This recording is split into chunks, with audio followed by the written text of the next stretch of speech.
war degdega magaalada Baydhabo shalay xalay ilaa iyo saakay dagaalo culus ayaa ka socda dagaaladaas waxay u dhaxeeyaan ciidankii koonfur galbeed iyo sidoo kale kuwa dawladdu ay geys halkaas iyo kuwii Cabdicasiis lafta gareen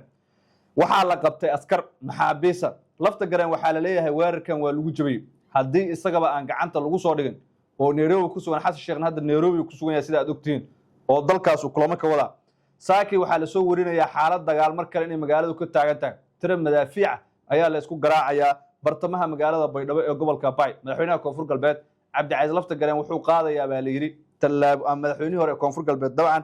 talaabooyin qar iska tuurnimo ah oo isaguba in xabsi uu galo uu halis u yahay aadamadoobe wali xamar ayuu ku maqan yahay magaalada waxa ka dhacay dagaalo waxa aad u caan baxay muuqaal uu iska soo duubay taliyaha guutada sagaalaad ee ciidanka qaybta 64aad waa ninka lagu magacaabo Cabdulla Isaaq taliyihii hore ee booliiska magaalada Baydhabo ee gobolka Bay isagoo rag maxaabiis gacanta ku qabtay ku dhex jiro oo qoslaya dagaalkii shalay dhacay ku qabtay habeennimadii xalay ayaa muuqaaladeena ku eegi doona sidoo kale Baydhabo mar kale ma laga yaabo inuu dib dagaal ugu qarxo beelihii way kaceen dadka qaar waxay leeyihiin aadamadoobanimo hogaaminay lafta gareen ayaaba dhaamay qab ahaan iyo marka loo eego digil iyo mirifle qofka ay ku weyn tahay qadiyadooda aadan ma ah baa la yiri qadiyada reerka qof ilaalin kara oo wanan iska miskiina haddaba aadamadoobe masiixi jisan kara koonfur galbeed lafta gareen wararka qaar waxay leeyihiin isagaaba maxbuus in laga dhigo gacanta markaas lagu soo dhigo halis ugu jira ciidankii uu soo qaldana waa laga adkaada la leeyahay waxaa si toos u tageynaa magaalada Baydhabo ee gobolka Bay waan kaaga soo warramayaa soo dhawow saaxiib waa subax markaas isniina 22 bisha June 2026 barnaamijyadeedkan intaas aan ku eegaynaa aragtaada nagu biiri like saar subscribe soo channelka waa maasanta waxa ku bilaabaya magaalada Baydhabo ee gobolka Bay saaki mar kale daryanka rasaas culus laga maqlay mana aha markii ugu horeysay shalay ilaa iyo xalay iyo saakadanba rasaas xoog leh iyo daryanka dhawaq aad u daran ayaa laga maqlayaa gudaha magaalada Baydhabo ee gobolka Bay sababtu waxa weeye in magaaladaasi wali kala aragti duwanaanta siyaasadeed ay taagan tahay dagaalo culus dhacayaan dhinacyadu is hayaan haddii doorashadii ay dhacdo xitaa doorasho booba ayaa lagu tilmaamay lafta gareen wali wuxuu isu haystaa in uu yahay madaxweynaha sharciga ah ee maamulka koonfur galbeed Soomaaliya aadamadoobe marka wuxuu ka hadlay khilaafka taagan iyo dhamaadka muddaxilaadka isaga oo wareejiyay xilkii gudoomiyaha baarlamaanka ninkan markii uu hubsaday in madaxweynaha koonfur galbeed uu noqday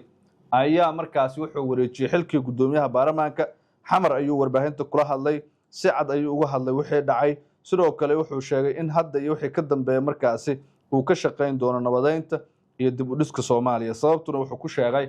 in markaasi qasab ay tahay laga maarmaan ay tahay in la wada shaqeeyo ciidankii dawladda markii iyo aadamadoobe u tageena warkiisa ciidankii dawladda halkaas kula dagaalamay kuwii lafta gareen waxa la sheegay in lafta gareen ciidankiisa la jabiyay tira maxaabiis laga qabsaday sidoo kale la soo bandhigay xitaa muuqaalo laga duubay saraakiishu marka waxay ku hanjabeen in iska dhaafe ciidanka lafta gareenka laftirkiisu inay soo qabanayaan oo ay xabsiga geenayaan sidoo kalena maxkamadda la geenayo wixii cadaalad uu ka helaan la waafajinayo xiniye iska baareen la leeyahay waana ninkii looga adkaaday doorashadii koonfur galbeed oo aad ogeydeen haddaba lafta gareen ma laga yaabaa isagoo maxbuus mar kale in dib loo arko aadamadoobena ma yahay ninka adkaan kara aragtidaada noo reeb geesta kale waxaan rabaa inaan kula wadaago gudoomiyaha golaha shacabka Sheekh Aadan Maxamed Nuur Madoobe oo haatan ah hogaamiyaha koonfur galbeed ayaa ka hadlay arrimo xasaasi ah oo xaaladda dalka la xiriira gaar ahaan khilaafaadka siyaasadeed ee taagan iyo la dagaalanka al-shabaab ugu horeyn aadamadoobe ayaa qiray in dalka ay ka jiraan marxalado adag sida al-shabaab oo wali haysta meelo badan oo dalka ah iyo sidoo kale inuu jiro markaasi isqabqabsi u dhaxeeya madaxda Soomaaliyeed balse wuxuu tilmaamay in ka baarlamaan ahaa waqtigii isaga uu joogay culaysyadaas oo dhan sidii ay ahayd uu u maareeyay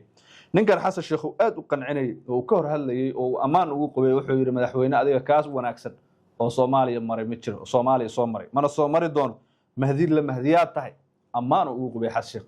dadka marka digil iyo mirifle waxay diidayaan waa kala qaadnimadaas qof qiyamkooda aan aqoonin waxa markaas sumcadooda ah aan ilaalinaynin ayay diidayaan oo ay leeyihiin ninkan ma matalo reeraha raxweyn ama digil iyo mirifle guud ahaan waana nin caada qaata ah oo magaceena inuu ku hadlo aananba markaas u qalmin bay leeyihiin aadamadoobe wuxuu ka hadlay arrimo ku aadan muddaxileedkii labada gole ee baarlamaanka isagoo sheegay in markaas mandate-kii hore uu dhamaaday balse hadda uu bilowday mandate cusub oo ka dhashay ansixinta dastuurka cusub oo ogolaanayo muddo hal sano ah sidaas daraadeedna wuxuu kula dardaarmay inay sii laba jibaaraan shaqooyinka muhiimka ah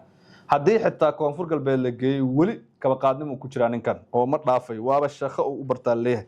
aadan madoobe xilka si rasmi u wareejiyey waad ogeydeen sacdiye yaasiin xaaji samatar ayaana lagu wareejiyey oo xilka sii haysa iyada ayaana hadda dalka madaxweyne ka ah maadaama xasan sheekh uu maqan yahay qofkii labaad ee hayn lahaana wuxuu ahaa aadan madoobena hadda maadaama sacdiye uu ku wareejiyey inta xasan sheekh uu waddanka ku soo laabanayo haweeneydaas xilgaarsiinta ah ayaa Soomaaliya madaxweyne ka sii ahaanaysa aragtidaada nagu biiri waa maasantahay muuqaalkan ila daawo